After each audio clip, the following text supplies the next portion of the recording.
Good morning, everyone. Come on in, have a seat. Welcome to House of Chatter. Today, we are talking about the Blake Lively lawsuit, and we are on, I believe, part three of this never ending series, just because there's so much that comes out. So, we first started the series looking at who Wayfair Studios were and where Todd Block came in or where he originated from. And we know that he helped edit the movie or helped Blake Lively. And then we looked at Jamie Heat's grounds for possibly a defamation case and where there is some inconsistencies even within what we found within the first paragraph. Today, we are still looking at the original complaint and we are going line by line, looking at the paragraphs, looking at the context, and looking at the wording, just seeing where we can poke some more holes at because, this case has already pretty much been debunked, but it looks like it's been debunked for a while, plainly in court papers. If that's my dad, hi dad. I hope you're doing okay in the Philippines and happy holidays and come visit us. We miss you. So I do have some tea for you. Blake Lively is on another spending spree. Well, she had court on, what was it, Friday? I am so confused at this point about what's going on. But Friday she had that court hearing or that, public hearing or whatever that she and her lawyers did not get to participate in. So basically, she paid her lawyers to be there to sit and do nothing. Well, probably sit and take notes at this point. And she is definitely on the PR trip or parade because she was seen at Trader Joe's in Connecticut right after an article came out that her and her husband were escaping, right? Also, on heels of that news, Ryan Reynolds has come out and has said that if he's got like a nice, agreeable set, it's a problem. Well, why is a nice, agreeable set a problem? Why would you not, you know, why wouldn't you? I'm so sorry. My brain is tired. I think a little bit of conflict is good. Um, and some people have really nice sets like Justin Baldoni, and Ryan Reynolds is just trashing all over that and exploiting it, I think, to his or to what he wants to be his advantage or his benefit because nice people win and mean people. I'm sorry, my dad just texted me. He loves me as well. He just can't say that online.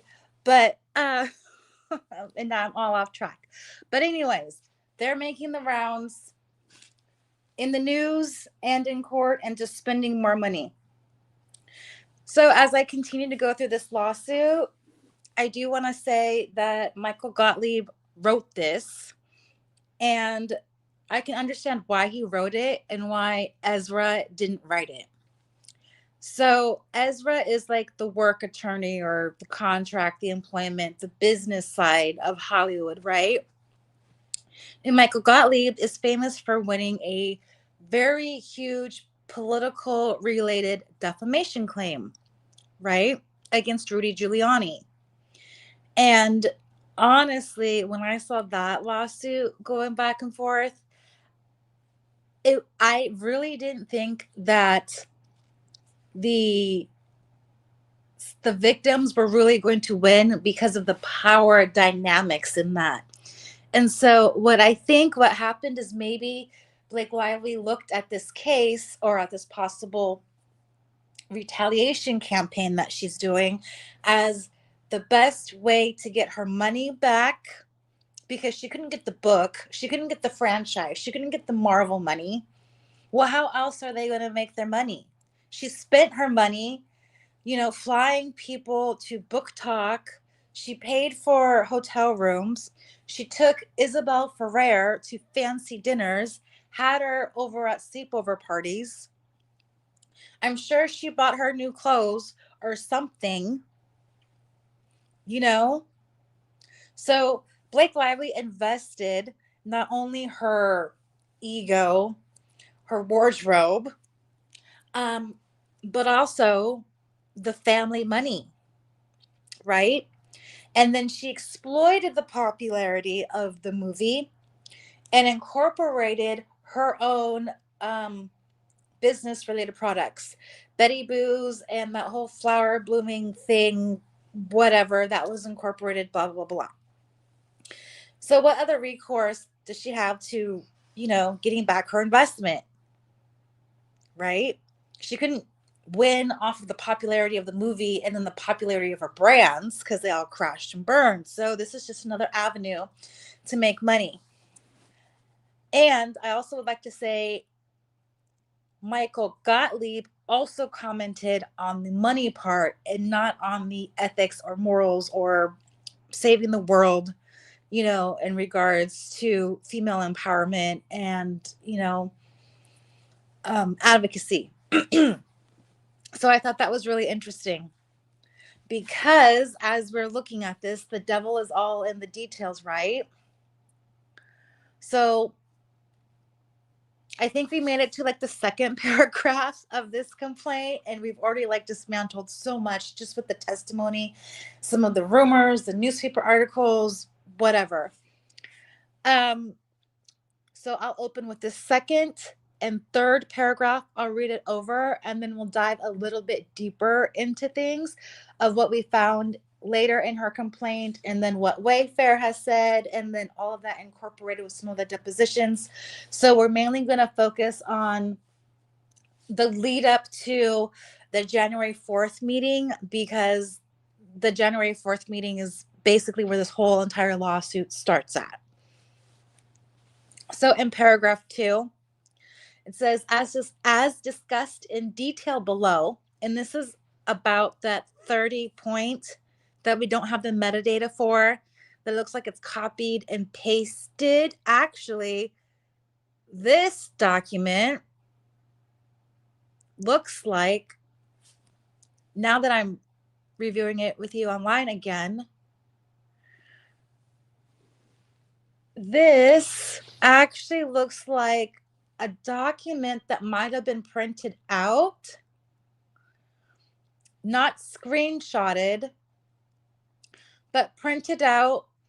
And you know how you can get like a picture to PDF app, and you can take a picture and then it turns into a PDF and then you can shoot it off somewhere? This is what it looks like, because you can see the shadow of the paper around it. And also, does that look right, or is that my computer? Is that Artifact? And you can see the edges look like they have Artifact from them. And I only say that because I say Artifact. I'm in healthcare. I look at a lot of weird things and see little fuzzy stuff and whatever. I've used certain apps that have done the photo to PDF things for bank transactions, all the other stuff. And it looks like, and I'm just hypothesizing, I have my tinfoil hat on or my crown on. It looks like that. So what if, for example, it was never on her phone, right? It was just, let's say, Ryan Reynolds. It was on Ryan Reynolds' phone. They exchanged phones, but this PDF possibly may have been on there. I don't know. Again, it is a tin hat theory. But again, I got sidetracked. So, as discussed in detail below, which Wayfair disputes, Miss Lively was forced to address concerns about Mr. Baldoni and Mr. Heath's misconduct with them directly, right?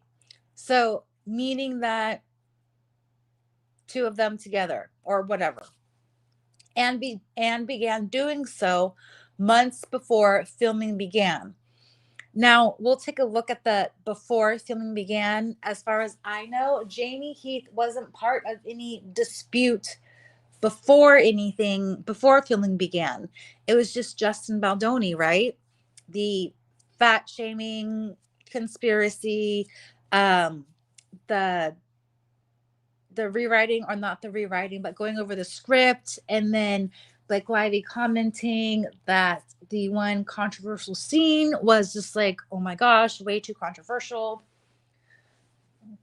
Things like that. And I think that's where a lot of these missteps and these little terms and verbs or nouns, it's going to come back and bite Michael Gottlieb, because Mr. Heath probably shouldn't be in so much of this. And I'll tell you why in a little bit. Okay.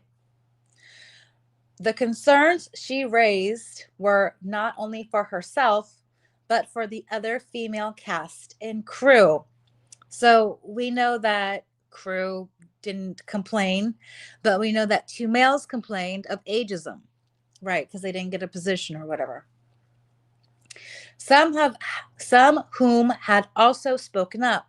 So we know that at this time, we knew that Jenny Slate said something, but it was about, what was it? The deposit of her apartment. She had an apartment and she wanted a different one, or an upgrade, or whatever. She wanted to change it. But she didn't have the money. So she asked for what, an advance, like $15,000. So she got the $15,000 so that she could rehome in a different apartment or whatever for her son. And then Jamie Heath made a comment, which I don't think was that bad. Whatever, you got $15,000. You can tell me whatever for $15,000. I'm broke. I love $15,000. But anyways, the January 4 meeting occurred only after Wayfair had rebuffed Miss Lively's efforts repeatedly. And I'm reading all of this just to give you context, because we're going to go back into this and dig a little bit deeper. Okay. During the January 4 meeting, the parties discussed in detail the inappropriate conduct that Miss Lively, her employees, and other cast and crew experienced at the hands of Mr. Baldoni and Mr. Heath. After the list below was reviewed and discussed in its entirety, all parties present agreed that the outlined conduct would cease. So they supposedly discussed this 30-point or whatever that may have been a PDF file from something else, or a printed page for something else, right? Blake Lively doesn't have the metadata to this document or this photo, right? But maybe Ryan Reynolds does. And then Ryan Reynolds gave it and passed around, and then that's how it's copied and pasted or whatever into this document, right? Let's just say that's fair. So later in this same complaint, and this is the original complaint that I'm pulling from, paragraph 87. On November 11, 2023, so now we're talking about the 17-point agreement. Counsel for Wayfair indicated that Wayfair, Sony, and production respectfully acknowledge that your client has concerns regarding safety. This is about safety, professionalism, and workplace culture. Although our perspective differs in many aspects, ensuring a safe environment for all involved is paramount, irrespective of differing viewpoints. Regarding your outlined requests, we find most of them not only reasonable, but also essential for the benefit of all parties involved. Okay. So, paragraph 92. Seems fair, right? They did acknowledge that there's different viewpoints, which I don't know why Michael Gottlieb would put that in there, because now there's a question of viewpoints. Is there a question of credibility and whether or not these things actually happened or not? Just saying. Just checking with the chat. I'd love $15. I would too. So when we get down to paragraph 92 and 93, this is what it says. At the January 4, 2024 meeting, the parties discussed a list of 20 examples of the behaviors that gave rise to the contract writer from her contemporaneous notes. Okay. Where did that contemporaneous notes come from? Ryan Reynolds' phone? Where's the metadata? Where are you hiding this? Okay. These behaviors are listed in full earlier in this complaint in paragraph 3, right? It says neither Mr. Baldoni nor Mr. Heath denied the veracity of Miss Lively's examples. So Miss Lively requested that Mr. Baldoni and Mr. Heath agree that such behaviors would no longer take place as memorialized in the language of the writer, and Mr. Baldoni and Mr. Heath agreed. Really, that should have been the production company or the Wayfair Studios or the movie, but they really put Miss Baldoni and Mr. Heath into this. Now, for court purposes, what are, and I'm going to butcher that name, contemporaneously notes, okay? So these can be used in place of a dispute, right? But you need elements to this for it to be admissible in court. You can't just say, I wrote something down, here, court, take it and accept it as evidence, right? You can't just say it was sunny on a Sunday morning. Well, what Sunday morning was it? Was it January, February, March? Was it Spain? Was it Mexico? Was it the Philippines? Who was with you? Were you by yourself? Were you walking your dog? Were you in a car? So you need a date, time, and location for the particular event. You need to know who was in attendance. You need to know what was said verbatim, if possible, right? And this is where I kind of think that maybe that New York penthouse was bugged. But anyways, what was observed and the date and time the note was taken. So if Mr. Gottlieb said that there was contemporaneously notes, he probably should have seen those, right? With all of those little details. Because if we're going to play wordsmith here, like we've been doing in court documents, and that's how Jamie Heath wife is subjected to just craziness and abusive tactics right now because of said terms and context and whatever. Thank you, Judge Lyman, for admitting that you screwed up, because in that order, it does look like he's admitting that he screwed up unintentionally. But anyways, this also says, and I'm reading this off of a legal page, Hall Payne Lawyers webpage. In employment law disputes, if you had a conversation with your boss or colleague, it can be beneficial to follow up that conversation with an email confirming what was discussed. This also creates a contemporaneous note in the process. Okay, so there should be notes and timestamps of each event that happened, and it should not be in a PDF printed, let me just throw this in the document or whatever. Okay. Let's see, what else did I have? That was Manat. And I'll say Gottlieb was first on the case when he wrote this, and then Manat came after. And I think it's because Manat wrote that Van Sham subpoena. So now everybody has to get on board to save everybody else's butt, because Gottlieb is a defamation lawyer, right? So maybe they're all covering their butts in defamation because, as you remember from yesterday, the Johnny Depp trial verdict, Johnny Depp was also guilty of defamation through his lawyer, who gave a statement on a specific event that occurred. So do you think that maybe these lawyers might be subject to the same thing if they knew that it was wrong or misleading or whatever in any way?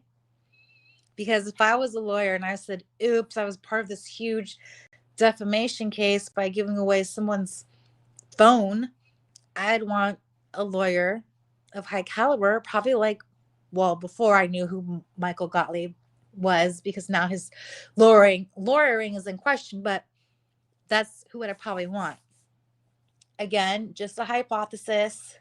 But let's take a look at all of these events that were so horrible. And I'll be using Wayfair's timeline because I don't necessarily trust Blake Lively's timeline, because there's some differences. And maybe she misremembered. Maybe she's really anxious and whatever and scattered. I'm giving her the benefit of doubt, the only doubt that I will give her. But so the complaints, as everybody agrees, started pretty much at the same at the start, or even before. First, on May 16th, we have the wardrobe incident, right? Second day of shooting, or the first day of shooting, paparazzi hates her outfit. This is the outfit that is the brown dress, the brown halter top dress that she wore. She's got brown loafers on, brown higher than ankle socks on. She decided to cover it up with a tied up pink t-shirt that looks like it's 20 sizes too big, but it's tied up at the waist. And then another pink jacket looking crazy thing over it, and it just don't look good. Dressing like a 90-year-old librarian. Almost. She does have a book bag with her. That's ugly too. It's black and white. It's ugly. She don't let and her hair. I'm sorry, if you have all of that money to get a wig maker, why can't they make a better wig? This is, you know what? Call up Cardi B, because her hair, man, Cardi B's hair is flawless every time. I swear to God. Okay. So they had to talk to her about her wardrobe from day one. Okay. And then in that timeline, she describes that Justin Baldoni bawled his eyes out for hours and hours and hours. However, Justin Baldoni wasn't alone in that trailer with her, okay? And she goes on to say, let's see, that was May 16th.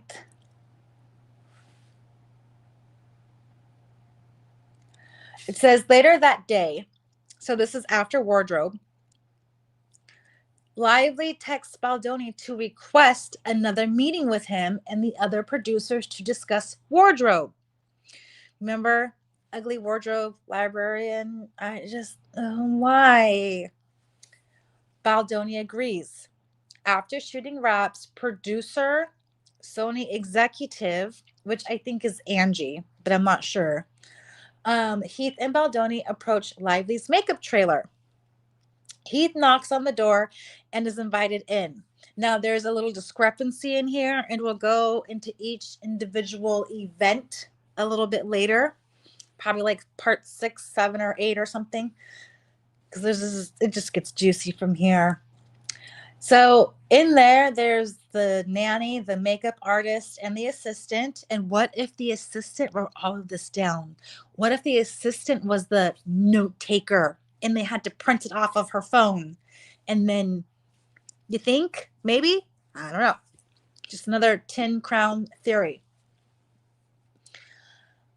She was either nursing her puppy while fully covered. Lively asks Heath to face the wall while they determine a time to meet with the other producers who are standing outside the door. Weeks later, on June 1st, 2023, Lively accuses Heath of making eye contact with her. Eye contact, not eye to down there contact. Okay.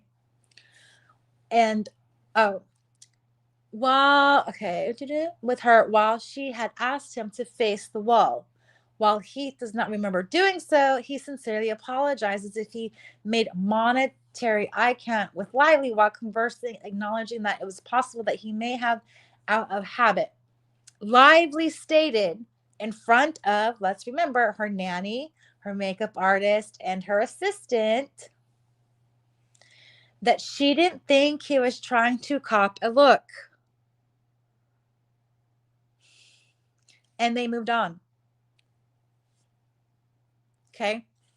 It goes on to say Heath pleads with Lively to consider having the meeting the next morning to avoid her getting home too late and losing shooting time the following day. Now, remember, they had that time frame. You have to get your beauty sleep or whatever. If you're too late, then you lose a day. And a lot of workplaces are like that. If you're in healthcare, you know that you can't work 24 hours. Well, some people do, but you know. Let's see what else. 10 minutes later, they meet and discuss the wardrobe at length. Any suggestion that Heath stared at her inappropriately is not only blatantly false, but also difficult to believe, especially in such setting. Furthermore, Lively's complaint incorrectly states that Lively intended to speak with the producers about unprofessional behavior on this day. As this timeline shows, the allegedly inappropriate behavior Lively describes in her complaint had not yet occurred, and the conversation concerned only wardrobe and production. She really wanted her wardrobe in there. And you know what? If Wayfair is paying a rental fee for these pieces, where is that rental fee going to? Who are they paying? Are they paying Blake? Are they paying Gigi Hadid with her sparkly shoes? And secondly, if they're renting, are they going to have to pay like the insurance on those products? Like, what happens if Blake Lively like broke her heel on like a $5,000 shoe that wasn't hers? So I'm wondering, is there a bigger conspiracy other than she just taking control? Maybe it was like, hey Gigi, if I got those pretty shoes, can I give you a cut? And then we're successful, and then we can have like this whole, I don't know, empire or whatever. Just my 10 crown theory. So, or maybe did it go to Ryan Reynolds? Who did it go to? It would kind of suck if it just went straight to Blake's pocket if she was borrowing it from Gigi. That's all I'm saying. So, next incident, May 23. Shoot day number 7. The onesie day or toothpick gate. Because I think the clothing, the rental fee went to Ezra. It probably did in the form of sanctions. That's what happened. Everybody's trying to cover everybody's butts. Ugh. So, toothpick gate day, right? Which I kind of think this played a huge part in the firing of the AD. Just checking with the chat. If this makes it to trial, I would love for Ezra to wear the ugly pink and blue sweater. Yeah, I don't know. None of her pieces worked for me in that movie except the birthday scene where she's in that pretty tight dress. Even her hair looks good. It's like curly, but it's not like frizzy. Like the humidity was good.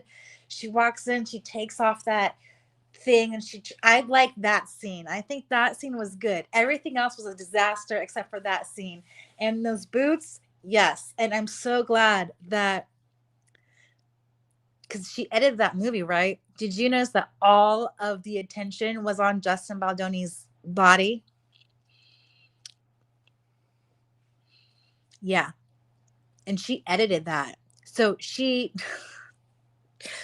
oogled him even in film. Googled, in my opinion only. So let's talk about what this scene. Loose fitting onesies attempts to give Lively directional feedback regarding wardrobe and encourages her to remove her coat to reveal her onesie to match the rest of the cast who were also dressed in onesies. Right? We can all agree on that one.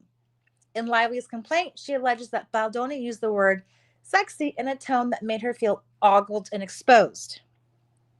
But when she felt ogled and exposed was when she was trying to dig out the food that was freaking in her mouth as she was talking to Justin Baldoni, and you could see it. Her head is down, her tongue is all over in her mouth. She knows there's something there. He's talking to her, right? Her head goes down. He says toothpick, and everybody sees it because the AD called it because they were getting ready to shoot a scene, and you can't have food in someone's mouth. Right?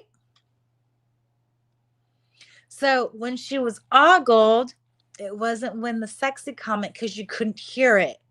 The only time the attention went to her was when someone said toothpick. And it wasn't one person who said toothpick, it kind of just went around. So more than one person said toothpick. Because even Justin Baldoni mentioned it to her teeth. And everybody's looking at Justin and everybody looks at her. And if you watch it, watch that little clip and see. I know you can't hear it very well, but you can clearly see she digging. She digging. Okay. So they say they're referencing the wardrobe for the scene and not Lively personally.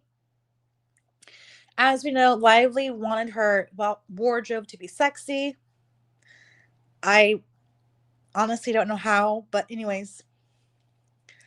But his statements were immediately followed by a gesture indicating that Lively had something in her teeth and a request for someone on set to get her a toothpick. Yes, her teeth are exposed. That was May 23. Also on May 23 was the purported image of Heath's wife. Right? During lunch, as part of a continued creative discussion that Baldoni and Lively were having about the hospital birthing scene, and we'll go into this in another video because that hospital birthing scene is very interesting if you look at it. And I watched it several times. Okay.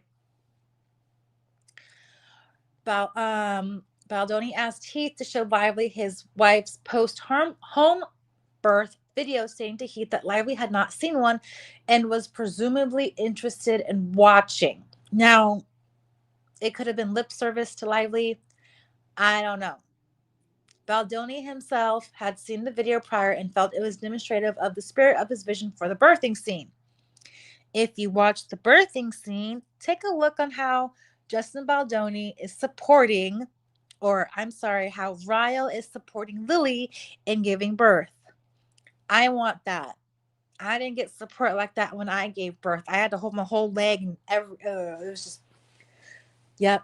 My husband was my late husband was supposed to catch. He didn't. He just made a lot of faces and was even afraid to hold our youngest after we had to flip him around and do a whole bunch of things because he got stuck in my hip. But anyways, I digress. Sorry for that. But spirit of his vision for the birthing scene. And we'll go into the birthing scene. I think I'll do it. I'll do a video this weekend on it so you guys can watch it and we'll dissect it on the commentary, on the camera angles and everything like that. But this is where she's like, "Oh, I'll see it later after lunch." You know, and that gets pretty interesting when you look at the entire context of that scene and what others have said about it. Which brings us to May 29. And I'm skipping the COVID thing because the COVID, I feel, is just, we'll address that a little bit later. But these are like the meetings, okay? May 29, Wayfair was made aware that Lively had placed a call to the film's Sony executive to share a few grievances. 1.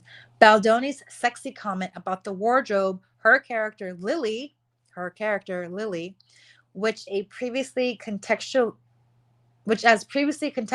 was benign and mischaracterized by Lively, who took the comment personally.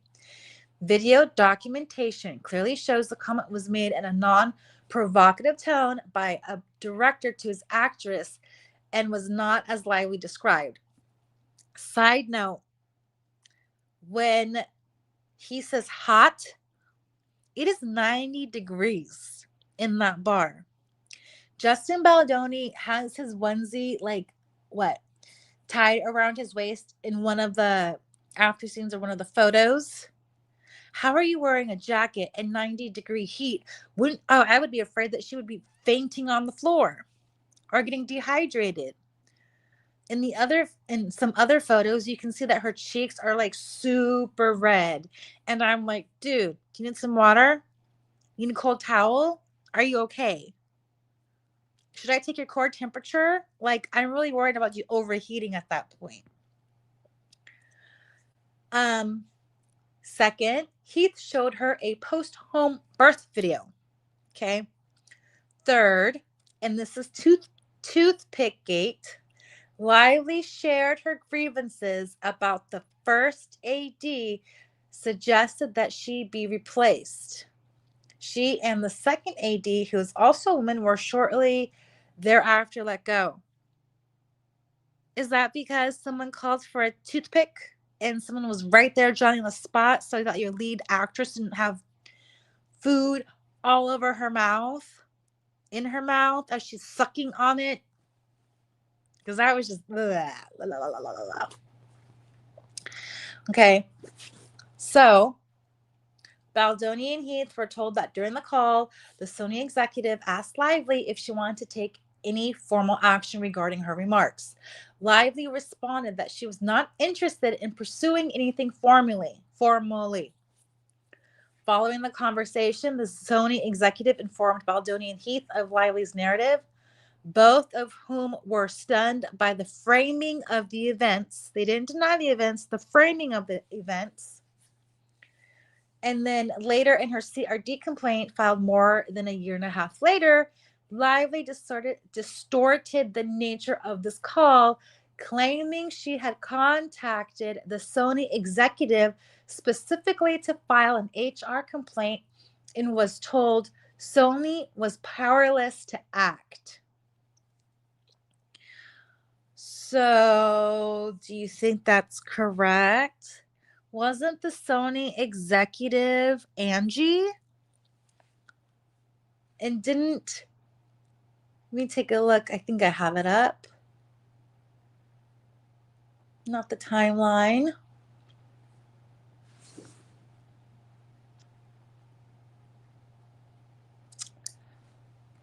Let me see.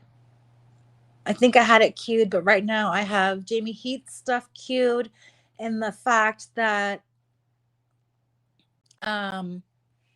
they're trying to meet with her So this is where they're talking about the May 23rd incident. Question: do you have a specific memory of the incident that Miss Carroll, Miss Baker, and Miss Lively described? I do. Okay, what is your memory of that incident? Well, this is day 2 of shooting. We got a text that morning, maybe the night before, but it could have been that morning from Miss Lively that she wanted to meet with me and Angie, Sony executive. Sony executive. She has a text message to Angie about meeting. So how is Sony powerless to do anything if she was texting that she wanted to meet with Angie? Justin and Alex. Why is Sony not being sued, by the way? Why has Sony escaped all liability in this when Sony is written all over this as far as liability, in my opinion? Because if Sony witnessed this and this was ongoing and pervasive, how come Sony, a movie distributor, isn't involved, who witnessed all of this horrific behavior? But yet Wayfair is the one that's being on the hook.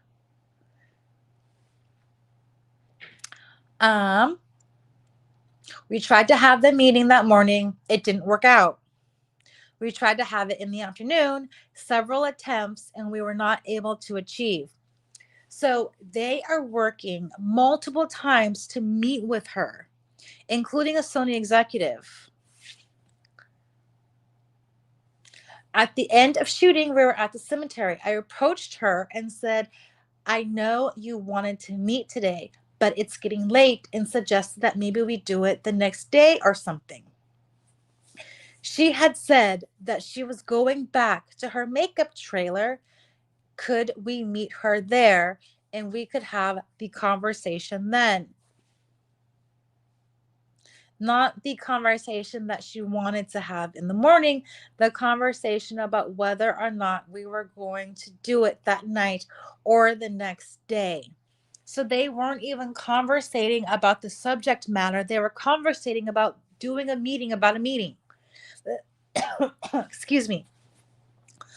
Let's have a meeting about the meeting about the meeting.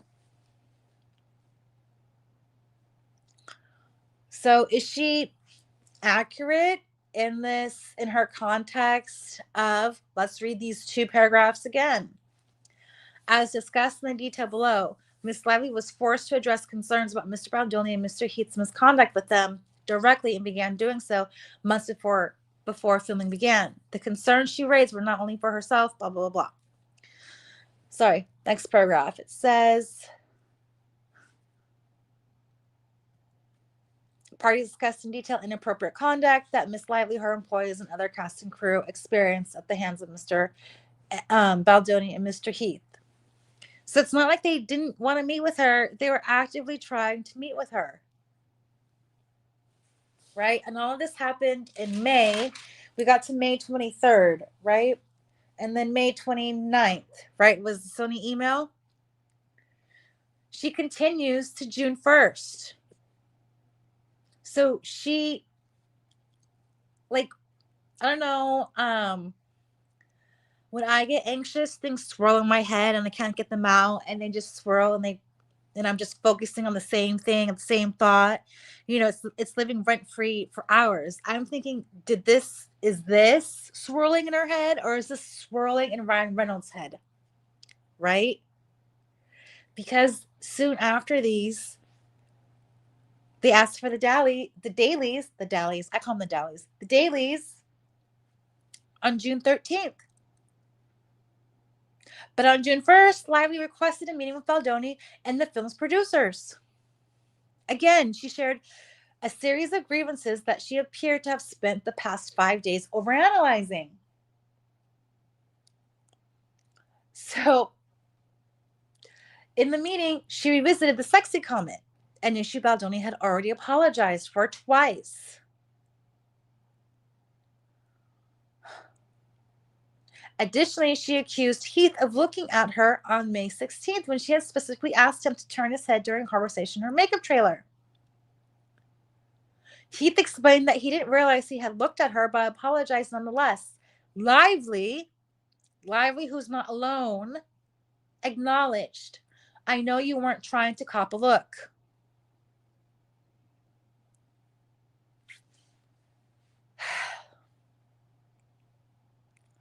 So, Michael Gottlieb. Michael Gottlieb, you are trying a defamation case. Your defamation case looks like it had some printed PDF copy and pasted into your complaint. You can't explain the metadata behind that 30-point agreement, but apparently a lawyer has it or some form of it, and a manager has it, some form of it, and your client doesn't have it on her phone, her iPad, her iCloud, or any other electronic devices of your your very detailed notes with date, time, incident, witnesses, what occurred, and verbatim statements, which was also given to the New York Times, which spread to NPR and other news outlets. And NPR is a very credible news outlet. And you blasted Jamie Heath for alleged misconduct, which really looks like she just lumped everybody together and generalized. Which now you're causing another generalization of someone in court papers that made it to the news.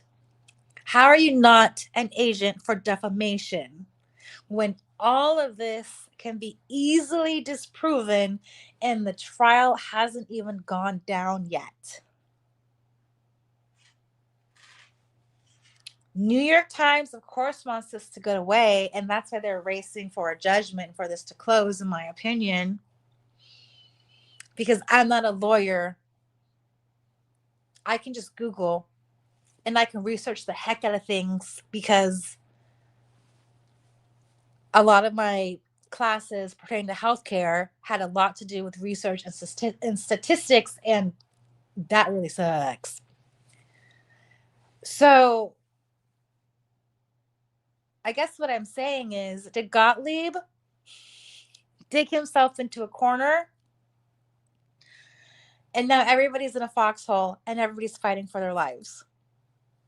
And we're not even through the 30-point thing, which we'll get through. And I think that'll be the next thing. We'll start analyzing the 30 points or the 20 behaviors and the 17 points a little bit more harshly as we get further into this lawsuit. Because mind you, we're only in like paragraph 3, and there's like 100 paragraphs in this thing.